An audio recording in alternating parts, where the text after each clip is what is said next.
बिस्मिल्लाहिर्रहमानिर्रहीम। Ladies and gentleman, अस्सलामुअलैकुम वरहमतुल्लाहि वबरकातुहू। नाज़रीन इकराम, आज की इस वीडियो में हम अपने एक बहुत इम्पोर्टेंट सोशल इशू पर डिस्कशन करने जा रहे हैं। आप सबसे गुजारिश है कि अगर आपको हमारा मैसेज पसंद आए तो हमारे इस पैगाम को अपनी कम्युनिटी के दीगर अफराद तक भी शेयर कीजिए और इस कार खैर में हमारा साथ दीजिए। तो आइए बिना टाइम वेस्ट किए अपने आज के इस यूनिक से टॉपिक की जानिब बढ़ते हैं।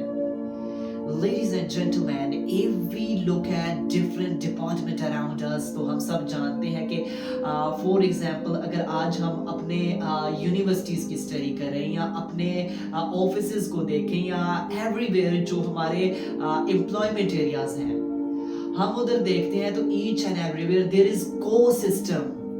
हम सब जानते हैं कि वहाँ पर males and females works together. हमें मालूम है कि हमारे यहाँ मखलूत निज़ाम है जिधर मर्द और ख़वातीन मिलकर इकट्ठे काम करते हैं।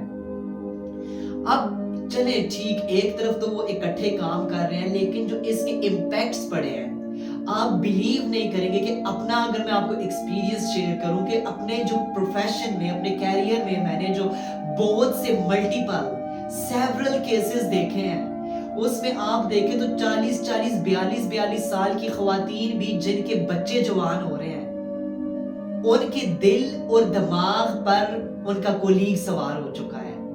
वो जिसके साथ काम करती थी, जिसके साथ खुशगपियां होती थी, अब तो दिल और दिमाग पर वही सवार हो गया है। हर वक्त उसी के ख्यालात आने हैं। और इसी तरह अगर मर्दों की भी स्टडी करें जी जनाब, तो उधर उनके बच्चे जवान हो रहे हैं, घर में बेगम इंतजार कर रही हैं, तो उधर जी जनाब दिल और दिमाग पर कोई और हसीना सवार है। अब हर वक्त उसी के ख्यालात आ रहे हैं, उसी के सपने आ रहे हैं, तो दिल और दिमाग पर पूरी तरह से वो सवार हो चुकी हैं। आप क्या कहते हैं कि ये जो सब हुआ है, क्या ये ऐसे ही हो गया है? नहीं, आप अगर इसकी डेप्थ में स्टडी करना शुरू करें तो मैं इसमें सॉरी टू से ज्यादा कसूरवार औरत को करार दूंगा, ख्वातीन को करार दूंगा। क्यों? क्योंकि आप देखते हैं, एक तरफ तो आप स्टडी करें जो मर्द है, उसमें तो फ्लेटी एलिमेंट मौजूद था, मौजूद है और मौजूद रहेगा, और मैं कतन उसको सपोर्ट नहीं कर रहा, मैं उनकी साइड नहीं ले रहा। लेकिन आप जानते हैं कि जो औरत है उसका नाम तो हमेशा हया के लिए लिया जाता था। हया तो औरत के साथ महसूस हुआ करती थी ना। ठीक है, मर्दों के लिए भी जरूरी चीज है, लेकिन औरत का नाम जो है आपको मालूम है कि वो तो हमेशा शर्मो हया की पैकर के तौर पर लिया जाता था। और अब आप अगर स्टडी करते हैं, आज से फॉर एग्जांपल 20 साल पहले आप देख लेते हैं, आपको मालूम है कि अगर किसी मर्द को कोई औरत पसंद भी होती थी ना, तो लिहाजा वो प्रपोज करने से पहले 100 बार सोचता था। उसे फियर्स होते थे, उसे खौफ होता था कि कहीं आगे से कोई सख्त रिएक्ट ना आ जाए। उसे खौफ हुआ करता था कि कहीं आगे से कोई ऐसा रिएक्ट हो कि मेरी फैमिली तक ना खबर आ जाए। तो लिहाजा वो प्रपोज करने से पहले, वो मोहब्बत का इजहार करने से पहले 100 बार डरा करता था। लिहाजा वो नहीं प्रपोज कर सकता था, वो मोहब्बत का इजहार, मोहब्बत हो भी जाए तो इजहार नहीं हो सकता था, बहुत मुश्किल होता था। और इसके अलावा आपको ये भी मालूम है, आप अपने बाप दादा की, आप अपने बड़ों की स्टडी कीजिए ना, वो क्या अपनी ख्वातीन को समझाया करते थे। कहीं अगर ट्रैवल भी करना होता था ना औरत ने, चले मजबूरी में कहीं अकेले भी जाना पड़ जाता था, तो वो उसे समझा के भेजते थे कि पुत्र जिस गड्डी ते कोई सवारी ना हुए तो उस ते नहीं बहना। आज अगर हम इसे देखें तो हम तो इसे रिस्ट्रिक्शन करार देते हैं, हम तो इसे तंग नजरी करार देते हैं।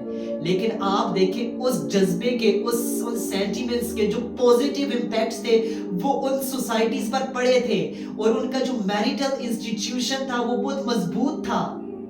और आज की जो सोच है, हम जिस वो तंग नजरी करार देकर हमने आजाद ख्याली को प्रमोट किया है, और इससे जो हमारी मैरिटल इंस्टीट्यूशन है वो तबाही की तरफ जा रहा है। आपको मालूम है कि फिर जो हमारे 40-40, 42-42 साल की ख्वातीन के दिमागों पर, दिलों पर कोई और मर्द सवार है, और मर्दों के दिलों पर कोई और हसीना सवार है, तो इससे आपकी नस्ल का क्या होगा? सोचें, जो आपके बच्चे जवान हो रहे हैं, जो आपके बच्चे छोटे हैं, उन पर क्या इम्पैक्ट्स पड़ेंगे? नस्ल तो तबाह हो जाएगी, आपका मैरिटल इंस्टीट्यूशन तबाह हो जाएगा, आपका सोशल सिस्टम जो है वो तबाही की तरफ चला जाएगा।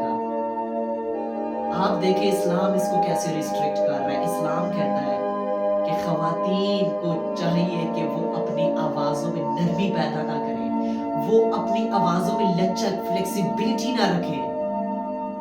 वो तो ऐसे ही नामहरमों से पेश आए जैसे उनमें एटीट्यूड है, जैसे वो एक मगरूर औरत है। बेशक अगला कहे कि यार इसमें तो बहुत गरूर है, ये तो बहुत मगरूर औरत है, बेशक कहे अगर वो कहते हैं तो।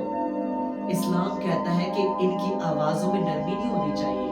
और आप आज आप ऑफिसेज में, यूनिवर्सिटीज में देखते हैं तो इसकी अगर बेस ही देखें तो वहीं से शुरू होती है, जब आंखों से आंखें मिलती हैं, जब खुशगपियाँ होती हैं, कह के मार मार कर कन्वर्सेशन हो रही होती है, गपशप हो रही होती है, तो वहीं से फिर उसकी बुनियाद डलती है ना।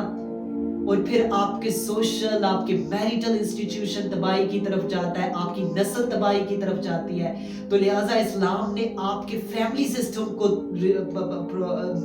मजबूत करने के लिए, आपके सोशल सिस्टम को, आपके मैरिटल इंस्टीट्यूशन को मजबूत करने के लिए जो एसओपीज, जो लॉज दिए हैं कि औरत को चाहिए कि अपनी आवाज में नरमी ना रखे ना महरम के सामने, और औरतों को चाहिए कि बिला जरूरत घरों से ही बाहर ना निकलें। अगर बिला जरूरत निकलना पड़ भी जाए तो प्रॉपर अपने आप को कवर करके निकलें। इस्लाम ने ये ब्यूटीफुल लॉज दिए हैं ताकि आपकी मैरिटल इंस्टीट्यूशन को मजबूत रखा जा सके, ताकि जो एक हस्बैंड की मोहब्बत है वो जस्ट उसकी वाइफ के लिए रहे, और वाइफ की जो मोहब्बत है वो हस्बैंड के लिए ही सिर्फ रहे, और वो अपने बच्चों की अच्छी तरबियत कर सके, यूं एक बेहतरीन सोसाइटी जन्म ले। अगर हम इन एसओपीज और इन लॉज को अपने ऊपर रिस्ट्रिक्शन समझते हैं, तंग नजरी समझते हैं, तो फिर वो वक्त दूर नहीं है कि जब हमारा हाल भी वेस्ट जैसा हो जाएगा, हमारा सोशल सिस्टम भी वेस्ट जैसा होगा, यूरोप जैसा होगा, मगरिब जैसा होगा, और हमारा फैमिली इंस्टीट्यूशन भी खत्म हो जाएगा, और हाल फिर हमारा भी सोसाइटल रेशियो हमारा बढ़ेगा।